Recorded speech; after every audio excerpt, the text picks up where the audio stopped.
Hi, welcome to love talkies. ప్రేయసి రావే episode number 20.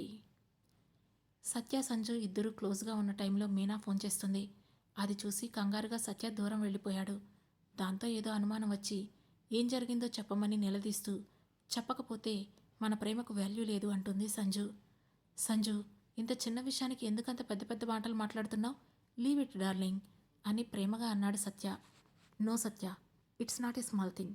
నాతో అంటే నీతో జీవితం పంచుకోబోతున్న అమ్మాయితో నువ్వు ఇంత హ్యాపీ మూడ్లో ఉన్నప్పుడు కూడా ఆ ఫోన్ కాల్ నిన్ను డిస్టర్బ్ చేసిందంటే అది చిన్న విషయం ఎప్పటికీ కాదు అంటూ సత్య వైపు కోపంగా చూసింది సంజు. కానీ ఆమెకు ఏం చెప్పాలో తెలియక నీళ్లు నములుతున్నాడు సత్య. అతని మౌనాన్ని భగ్నం చేస్తూ, సత్య, ఆర్ యు హియర్ అని కొంచెం బిగ్గరగా అంది సంజు. హా అన్నాడు నిద్రలో నుండి మేలుకుంటున్నట్లుగా సత్య. చెప్తావా, నన్ను వెళ్ళిపోమ్మంటావా అని సూటిగా అడిగింది సంజు. ఆమె మాటల్లో సీరియస్నెస్ చూస్తుంటే ఇప్పుడు గనక సత్య నిజం చెప్పలేదు అంటే అది ఖచ్చితంగా పెద్ద ప్రాబ్లం క్రియేట్ చేస్తుందని అర్థమవుతోంది. అందుకే ఒక నిర్ణయానికి వస్తూ, సంజు చెప్తాను, కానీ అంతకంటే ముందు నీ దగ్గర నుండి నాకు ఒక ప్రశ్నకు జవాబు కావాలి అని అన్నాడు. ఏంటి అంటూ సత్యవైపు చూసింది సంజు. నేనేం చేసినా అని అంటూ సత్య ఏదో మాట్లాడుతూ ఉండగానే ఈలోగా అక్క అని పిలుస్తూ పైకొచ్చాడు ఒక అబ్బాయి. ఆ గొంతుతో ఇద్దరి దృష్టి అటువైపు మళ్ళింది. అక్కడ ఒక 18 ఏళ్ల అబ్బాయి నిలబడి ఉన్నాడు. అతన్ని చూస్తూనే రే జస్వి అని ఆశ్చర్యంగా అంటూ అతని వైపు కదిలింది సంజు. జస్వీనా? వీడెక్కడి నుంచి ఊడిపడ్డాడు? యదవ మధ్యలో వచ్చి అంతా చెడగొట్టాడు. అయినా వీడి వల్ల ఒక రకంగా మనకు కూడా మంచి జరిగిందిలే అని ఒకవైపు తిడుతూనే ఇంకోవైపు మెచ్చుకున్నాడు సత్య. ఈలోగా జస్వి దగ్గరకు వెళ్ళిన సంజు, జస్వి, నువ్వెప్పుడొచ్చావురా అని సంతోషంగా అడిగింది. ఇంతకుముందే అక్క, నీకు ఎంగేజ్మెంట్ అని మదనార్ బాబాయ్ చెప్పాడు, అందుకే వచ్చేశాను అని జవాబిచ్చాడు జస్వి. ఆ మాటతో సత్యవైపు చూసి, రేయ్, ఈ విషయం అప్పుడే నీ దగ్గరకు వచ్చేసిందా? మేమింకా డేట్ కూడా అనుకోలేదే, అప్పుడే మీకెలా తెలిసిందిరా అని అయోమయంగా అడిగింది సంజు. అయ్యో, 2G ఫోన్ లాగా నువ్వు మరీ వెనకబడి ఉంటావని నేను అస్సలు అనుకోలేదు. కింద బాబాయ్ ఆల్రెడీ డేట్ ఫిక్స్ చేసేస్తున్నాడు అని అంటూ ఉండగానే అతన్ని మధ్యలోనే ఆపేస్తూ, కానీ ఇది జరిగి 2 నిమిషాలు కూడా గడవలేదురా, అప్పుడే మరి నీకెలా తెలిసింది? నువ్వెలా వచ్చావు అని అనుమానంగా చూసింది సంజు. నీకు అన్నీ విడమర్చి చెప్పాలక్క. డేట్ ఈరోజు ఫిక్స్ చేశారు కావచ్చు, కానీ అనుకున్నది మాత్రం ఒక వారం క్రితమే. మీ అమ్మ మా అమ్మకి కాల్ చేసినప్పుడు ఇవన్నీ చెప్పేసిందిలే, కానీ అవన్నీ వదిలే. ఇంతకు బావగారు ఇతనేనా అంటూ సత్యవైపు చూశాడు జస్వి. హా అని లేని నవ్వుని పెదాల మీద తెచ్చిపెట్టుకుంది సంజు. ఓకే, నీకు సరిపోతాడులే, యావరేజ్ అని అనగానే, రేయ్, ఎవర్రా నువ్వు? ఒక్క మాటతో నాకు కాబోయే పెళ్ళ ముందు నా పరువు తీసేశావు అని మనసులోనే అనుకుంటూ, సంజు, ఎవరు ఈ అత్తి మనిషి అని కోపంగా అడిగాడు సత్య. ఏమన్నావు అని అయోమయంగా చూసింది సంజు. వెంటనే మాట మార్చేస్తూ, అదే మీ రిలేటివ్వా అని అన్నాడు సత్య. హా, మా పెదనాన్న కొడుకు, పేరు జస్వి అని చెప్పి, నువ్వు పదరా, నేను వస్తున్నా అంటూ జస్విని కిందకు పంపించింది సంజు. అతని గురించి ఇప్పటివరకు ఒక్కసారి కూడా నాకు చెప్పలేదు అని అమాయకంగా అడిగాడు సత్య. దాంతో ఒక అడుగు ముందుకు వేస్తూ, ఇప్పటి వరకు మన మధ్య ఆ డిస్కషన్ రాలేదు, అందుకే చెప్పలేదు. అయినా నువ్వు అసలు విషయాన్ని మర్చిపోయి ఈ కొసరు విషయాన్ని ముందుకు తీసుకురాకు అని పాత విషయాలను గుర్తు చేసింది సంజు. ఇంతలో పైకి మళ్ళీ వచ్చిన జస్వి, అక్క, తొందరగా రా, బాబాయ్ పిలుస్తున్నాడు అని టక్కున సంజు చెయ్యి పట్టుకొని ఆమెను అక్కడి నుండి లాక్కెళ్తున్నట్లుగా తీసుకువెళ్ళాడు. ఇదిలా ఉంటే మరోవైపు పున్నంచంద్ వాళ్ళ ఇంట్లో టెన్షన్తో వేడెక్కుతున్న తలని కూల్చేసుకుంటూ అటూ ఇటూ తిరుగుతూ ఉంది అమూల్య. అప్పుడే అక్కడి నుండి ముందుకు వెళ్తున్న పున్నంచంద్ ఆమెను చూసి అమ్ము అని పిలిచాడు. ఆ మాటతో ఉలిక్కిపడ్డట్టుగా వెనక్కి తిరుగుతూ, నాన్న అంటూ వేగంగా అతని వైపు చూసింది అమూల్య. ఆమె ఫేస్ ఎక్స్ప్రెషన్స్ని బట్టి ఏదో జరిగిందని అర్థం చేసుకున్న పున్నంచంద్, ఏమైందిరా అమ్ము, ఎందుకలా తిరుగుతున్నావు? నిద్ర రావడం లేదా అని అడిగాడు. మీరు పెట్టిన టెన్షన్కి నిద్ర కూడా పడుతుందా నాకు అని చిరాగ్గా జవాబిచ్చింది అమూల్య. అప్పుడు కానీ ఆమె మనసు ఎందుకంత టెన్షన్ పడుతుందో పున్నంచంద్కి అర్థం కాలేదు. దాంతో, అంటే నువ్వు ఇంకా ఆ ఫోన్ కాల్ గురించి ఆలోచిస్తున్నావారా తల్లి అంటూ ఆమె దగ్గరికి వచ్చాడు పూర్ణంచంద్. అమూల్య అవును అన్నట్లుగా తలాడిస్తూ, హా, అయినా అన్నయ్య మీతో మాట్లాడుతూ కాంటాక్ట్లో ఉన్నప్పుడు నాకెందుకు వాడు కనిపించడం లేదని అబద్ధం చెప్పారు. నాకంటే పోనీయండి, మిగిలిన వాళ్ళని కూడా ఎందుకు ఇదే అబద్ధంలో బతకమని చెప్పి మోసం చేస్తున్నారు. అసలు ఎందుకు చేశారు ఇదంతా అని దాదాపుగా నిలదీస్తున్నట్లుగా అడిగింది అమూల్య. దాంతో పొన్నంచంద్ చిన్నగా నవ్వుతూ, కూల్ రా అమ్మో, నువ్వు అనుకుంటున్నట్లు నేను ఏ అబద్ధం చెప్పలేదు, ఎవ్వరిని మోసం చేయలేదు అని నిమ్మలంగా చెప్పి ఏమీ జరగనట్లే చెప్పాడు. మరి ఆ ఫోన్ కాల్ ఏంటి నాన్న, అమ్మతో మాట్లాడింది అన్నయ్య కదా అని ఆతృతగా అడిగింది అమూల్య. కాదు అని పొన్నంచంద్ కూల్గా చెప్పగానే, కాదా అని ఆశ్చర్యంగా చూస్తూ, మరి మరి ఇంకెవరు అని ప్రశ్నించింది అమూల్య. ఆ క్షణం ఆమె మనసులో ఆ వ్యక్తి ఎవరో తెలుసుకోవాలనే ఆతృత ఉరకలేస్తోంది. అప్పుడు పూర్ణంచంద్ నెమ్మదిగా, అమ్మతో మాట్లాడింది ఎవరో కాదు, మన టెర్రస్ మీద ఉంటున్న జై అన్నయ్య అని సమాధానమిచ్చాడు పూర్ణంచంద్. దాంతో నమ్మలేనట్లుగా, వాట్, జై అన్నయ్య అని నోరు వెళ్ళబెట్టింది అమూల్య. హా అని పూర్ణంచంద్ అనగానే, మరి మీ ఫోన్లో నెంబర్ సుమిత్ అని సేవ్ చేసి కనిపించింది అని ఇంకో ప్రశ్నను అడిగింది అమూల్య. దాంతో చిన్నగా నవ్వుతూ, మీ అమ్మకు అనుమానం రాకుండా ఉండడానికి జై నెంబర్ని సుమిత్ అని చేంజ్ చేశాను అంటూ జరిగింది చెప్పాడు పూర్ణంచంద్. ఓ గాడ్, మీరు చాలా పెద్ద ప్లాన్ వేశారు అంటూ ఆగిపోయి బాధ నిండిన గొంతుతో, కానీ ఇవన్నీ అబద్ధమని అమ్మకు తెలిసిన రోజు ఎలా ఉంటుందో ఆలోచించారా నాన్న అని అడిగింది అమూల్య. తెలిసినప్పుడు ఆలోచిద్దాం కానీ తొందరపడి నువ్వు ముందే అన్నీ చెప్పకు, గుర్తుంది కదా, 15 రోజులు 15 డేస్ టైం ఉంది నా దగ్గర అని మరోసారి గుర్తు చేశాడు పూర్ణంచంద్. హా, గుర్తుంది అని తలను ఆడించి గుడ్ నైట్ నాన్న అంటూ అక్కడి నుండి తన గదివైపు వెళ్ళిపోయింది అమూల్య. మరోవైపు సత్య అండ్ సంజు మళ్ళీ హాల్లోకి వచ్చారు. అప్పటికి మదనార్ ఎవరితోనో ఫోన్ మాట్లాడుకుంటూ ఉన్నాడు. ఇంతలో సత్య అక్కడికి రాగానే, సరే సరే మంచిది బాబుగారు, ఉంటున్నాను ఇంకా అని కాల్ కట్ చేసి ఎదురుగా ఉన్న సంజు అండ్ సత్య వైపు చూస్తూ, ఎంగేజ్మెంట్ డేటు ఫిక్స్ చేసేశాం అని అన్నాడు మధునార్. ఆ మాటకు వాళ్ళిద్దరూ మాట్లాడకముందే, ఎప్పుడు బాబాయ్ అని టక్కున అడిగాడు జస్వి. దాంతో నవ్వుతూ జస్వి వైపు చూసి, వచ్చే సోమవారం రా, మండే అని సంజు వాళ్ళ వైపు చూశాడు మధునార్. అంటే ఇంకా 4 రోజులే ఉంది అని జస్వి సంబరంతో అనగానే, హా, మనకు చాలా తక్కువ టైం ఉంది, చాలా ఏర్పాట్లు చేయాలి అంటూనే సత్యని ఉద్దేశిస్తూ, బాబు మీకైతే ఎలాంటి ఇబ్బంది లేదు కదా అని మర్యాదగా అడిగాడు మధునార్. సత్య సంజు వైపు చూసి, నో అంకుల్, నాకు ఎలాంటి ప్రాబ్లం లేదు, కానీ మీకే ఏర్పాట్లకు ఏదైనా ఇబ్బంది అవుతుందేమో అని అన్నాడు. జస్వి వచ్చాడు కదా, నాకు ఇక అంతలా పనేమీ ఉండదులే, అన్నీ వీడే చూసుకుంటాడు, అందుకే వీడిని పిలిపించాను అని జస్వి భుజం మీద చెయ్యి వేసి తన వైపు లాక్కుంటూ చెప్పాడు మధునార్. ఆ తర్వాత ఇంకా కొంతసేపు మాట్లాడి ఇక అక్కడి నుంచి రిటర్న్ అయ్యాడు సత్య. సంజు అండ్ సత్య ఇద్దరూ నడుచుకుంటూ గేట్ దగ్గరికి వచ్చారు. ఎప్పటిలాగే అక్కడ ఇద్దరే ఉన్నారు, కానీ ఈసారి మాత్రం వాళ్ళ మధ్య మాట్లాడడానికి ఏమీ లేనట్లుగా నిశ్శబ్దం ఆవరించి ఉంది. గేట్కి యువతల వైపు సంజు నిలబడి బైక్ తీసిన సత్య వైపు చూస్తోంది, కానీ ఒక్క మాట కూడా మాట్లాడడం లేదు. దాంతో ఒక చిన్న నిట్టూర్పు శ్వాస బయటికి వదులుతూ, బాయ్, గుడ్ నైట్ అంటూ బైక్ని ముందుకు పోనిచ్చాడు సత్య.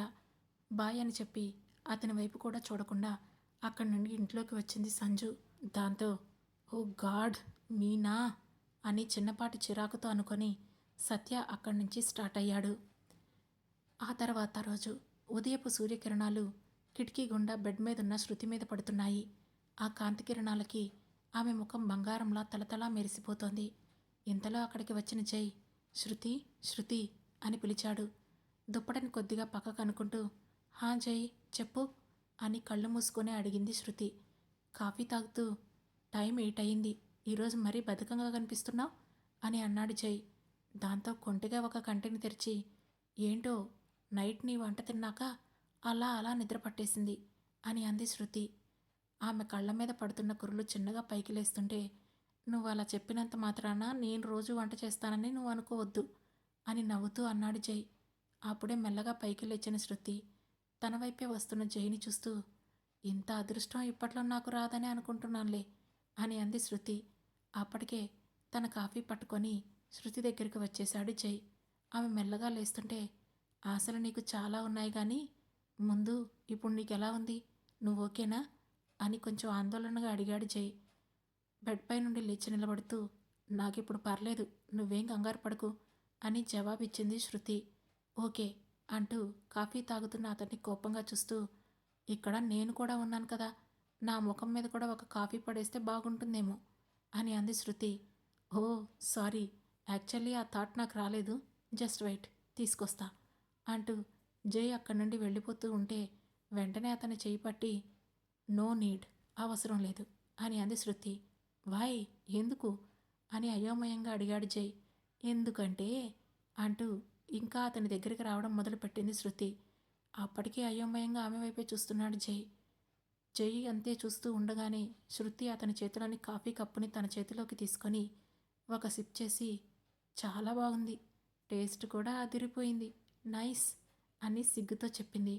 అది చూసిన జైకి ఏం మాట్లాడాలో అర్థం కాలేదు. దాంతో నేను వేరే కాఫీ కప్ తెచ్చుకుంటా అని తడబడుతూ చెప్పి అక్కడి నుండి వెళ్ళిపోబోయాడు జై. కానీ అతన్ని ఆపుతూ, వెయిట్, నీ కప్పు నువ్వే తీసుకో, నాకేం అవసరం లేదులే అని నవ్వుతూ జై చేతిలో కప్పు పెట్టి నవ్వుకుంటూ వాష్రూంలోకి దూరింది శృతి.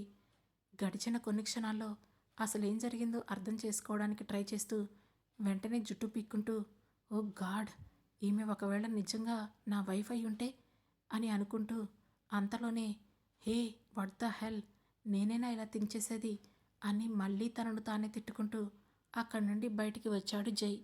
హాల్లో నుండి వేగంగా కిచెన్ వైపు నడుస్తూ, ఇంకొన్ని రోజులు గనక ఈమె నాతోనే ఉంటే డెఫినెట్గా నన్ను మార్చేస్తుంది, వీలైనంత ఫాస్ట్గా ఈమెకు తన గతం గుర్తుకు తీసుకురావాలి అని అక్కడ పెట్టిన ఆ కాఫీ కప్పు వైపు చూశాడు. శృతి తాగగా ఇంకా కొంచెం కాఫీ అందులో ఉంది. ఎందుకో జై మనసు ఆ కప్పు వైపు నుండి తిరగడం లేదు. దాంతో వణుకుతున్న చేతులతో మళ్ళీ ఆ కప్పును పట్టుకొని చుట్టూ చూసి, నో రేయ్ జై, వద్దురా, ఆగిపో అని మైండ్ హెచ్చరిస్తున్నా కానీ పట్టించుకోకుండా ఎవరూ తనని చూడడం లేదని నిర్ణయించుకొని చప్పున ఒకేసారి ఆ కప్పులోని కాఫీని సిప్ చేసేశాడు. ఆ క్షణం అతని గుండె ఎందుకో 100 వేగంతో కొట్టుకుంటూ ఉంటే, నో నో అని తనలో తానే అనుకుంటూ అక్కడి నుండి వేగంగా బయటికి వచ్చి సోఫాలో కూర్చున్నాడు జై. ఏంటిది, వాట్, నేనేనా, చా అని తిట్టుకుంటూ, ఓకే ఓకే కూల్ అని అంతలోనే తన మనసుని సముదాయించుకుంటున్నాడు జై. ఇంతలో అతని ఫోన్ మోగడంతో తన మైండ్ని మళ్లిస్తూ అటువైపు చూశాడు. స్క్రీన్ మీద తెలిసిన నెంబర్ కనిపించడంతో టక్కున లిఫ్ట్ చేస్తూ, హలో చెప్పు అని గంభీరంగా అడిగాడు జై. కొద్ది సమయం క్రితం కంగారు పెట్టిన టెన్షన్ నిండిన అతని ముఖం ఇప్పుడు గంభీరం సీరియస్నెస్లతో కనిపిస్తోంది. అవతలి వ్యక్తి ఏదో జవాబు చెప్పాడు. అంతా విని, ఓకే ఓకే, నేను కాల్ చేస్తా, బాయ్ అని కాల్ కట్ చేశాడు. ఇంతలో అతని వెనకాలే వచ్చి నిలబడింది శృతి. జై కంగారుగా కాల్ కట్ చేయడం చూసి, ఎవరు ఫోన్లో అని అడిగింది శృతి. అది మా ఫ్రెండ్ అని బదులిచ్చాడు జై. అతనిలో ఇప్పుడు చిన్నపాటి టెన్షన్. ఓ, ఏమన్నాడు, నువ్వెందుకు ఎంత టెన్షన్ పడుతున్నావు అని సూటిగా అడిగింది శృతి. ఏం లేదే, ఆఫీస్లో ఏదో చిన్న మ్యాటర్ అంతే అని ఆగిపోయి, ఓకే, ఈరోజు జియా వస్తానని చెప్పింది, నువ్వు ఈ 2-3 రోజుల్లో నీకు జరిగింది మొత్తం ఆమెకు చెప్పు, ఓకేనా అని ఒత్తి పలికాడు జై. దాంతో శృతి తలను సరే అన్నట్లుగా ఆడిస్తూ, ఓకే, బట్ నిన్నటి నుండి చూస్తున్నాను ఈ ఫోన్ ఇక్కడే ఉంది, ఇది ఎవరిది అంటూ కొంత దూరంలో కనిపించిన ఫోన్ని చేతిలోకి తీసుకొని అడిగింది శృతి. అది నిజానికి ఆమె ఫోనే. నిన్న పొద్దున్నే సెల్ ఫోన్ షాప్ నుండి తీసుకొని ఇంటికి వచ్చాడు జై. ఆ తర్వాత పున్నంచంద్తో మాట్లాడడం, ఆ తర్వాత సత్య ఫోన్ చేయడం, కంగారుగా ఆఫీస్కి వెళ్ళడం, ఈ విషయాలన్నింటిలో పడి ఆ విషయమే మర్చిపోయాడు. అందుకే అది అది నీకోసమే తీసుకొచ్చాను, తీసుకో అని చెప్పాడు జై.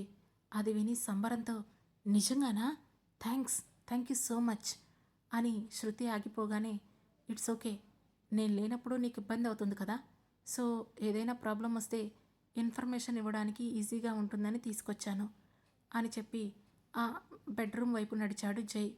కానీ ఇది ఇది ఆన్ అవ్వడం లేదు అంటూ చెప్పింది శృతి. దాంతో మళ్ళీ ఒకసారి వెనక్కి చూసి, వాట్? అవునా, మళ్ళీ ఆన్ చెయ్యి, పవర్ బటన్ ప్రెస్ చేయి ఇంకోసారి అని బెడ్రూమ్ దగ్గర నుండే జవాబిచ్చాడు జై. 2-3 సార్లు పవర్ బటన్ ప్రెస్ చేసినా కూడా ఆ ఫోన్ ఆన్ అవ్వకపోవడంతో, నో జై, ఇది ఆన్ అవ్వడం లేదు అని మళ్ళీ చెప్పింది శృతి. ఓకే ఓకే, నేను వచ్చి చూస్తాను, నువ్వు టిఫిన్ రెడీ చెయ్యి అంటూ స్నానానికి వెళ్ళిపోయాడు జై. ఇదిలా ఉండగా మరోవైపు జై వాళ్ళ ఆఫీస్కి కొంచెం దూరంలో నిలబడి ఉన్నారు విజయ్ అండ్ సూరజ్. ఆఫీస్కి వెళ్ళే టైం అవడంతో చాలామంది అదే సమయంలో కంగారుగా అటు ఇటు పరుగులు తీస్తున్నారు. వాళ్ళను గమనిస్తూనే, సార్, ఈ ప్లాన్ సక్సెస్ అవుతుందంటారా అని అనుమానంగా విజయ్ వైపు చూస్తూ అడిగాడు సూరజ్. ఎదురుగా కనిపిస్తున్న బిల్డింగ్స్ని జాగ్రత్తగా అబ్జర్వ్ చేస్తూ, తప్పకుండా అవుతుంది, కాకపోతే కొంచెం టైం పడుతుంది అని సమాధానం ఇచ్చాడు విజయ్.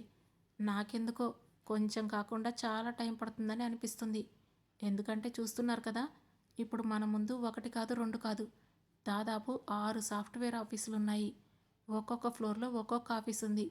ఆఫీసులో ఎంత లేదన్నా 200 మంది ఎంప్లాయీస్ ఉంటారు. వాళ్ళందరినీ జల్లెడపట్టి ఈ జై అనే పేరు గల పర్సన్ని పట్టుకోవడం ఎలా? పైగా ఆ జై ఖచ్చితంగా ఇదే ఆఫీసులో పనిచేస్తూ ఉంటాడని నమ్మకం ఏంటి సార్ అని తన మనసులోని అనుమానాలన్నింటినీ అతని ముందు బయటపెట్టాడు సూరజ్. అవన్నీ విన్న విజయ్ చిన్నగా నవ్వుతూ, ఇప్పటి వరకు మనకు దొరికిన ఇన్ఫర్మేషన్ ప్రకారం ఆ జై అంటే ఒక వ్యక్తి, ఒక సాఫ్ట్వేర్ ఎంప్లాయీ, అండ్ మహిత కనిపించకుండా పోయింది కూడా ఈ ఆఫీసులకి కొంచెం దూరంలో ఉన్న అదిగో ఆ బస్ స్టాప్ దగ్గరే అని వేలితో చూపిస్తూ, నువ్వు అడిగిన దానికి ఆన్సర్ వచ్చేసిందనుకుంటా. ఇక మరో ప్రశ్న, ప్రతి ఆఫీస్లో 200 ఎంప్లాయీస్ ఉంటారు, అంటే దాదాపుగా 1200 మంది, లేకపోతే అటు ఇటుగా 1300 మంది అని విజయ్ తన మాటల్ని పూర్తి చేసే లోపే, ఇవన్నీ కాదు సార్, ఈ 1300 మంది నుండి మనం ఆ ఒక్కరిని కనిపెట్టడం ఎలా, అది చెప్పండి అని అడిగాడు సూరజ్. అది కూడా చాలా సింపుల్ అని అన్నాడు విజయ్. సింపులా? కానీ ఎలా అని ఆతృతగా అడిగాడు సూరజ్. ఆ తర్వాత ఏం జరగబోతుంది తెలుసుకోవాలనుకుంటే వెంటనే మా లవ్ టాకీస్ ఛానల్ను సబ్స్క్రైబ్ చేసుకొని ప్రేయసి రావే సిరీస్లోని నెక్స్ట్ ఎపిసోడ్ను వినండి. మా ఈ కథలు మీకు నచ్చినట్లయితే లైక్ చేసి, షేర్ చేసి, కామెంట్ చేసి, హైప్ పాయింట్స్ కూడా ఇచ్చి మమ్మల్ని సపోర్ట్ చేయండి. Thank you. Thanks for watching.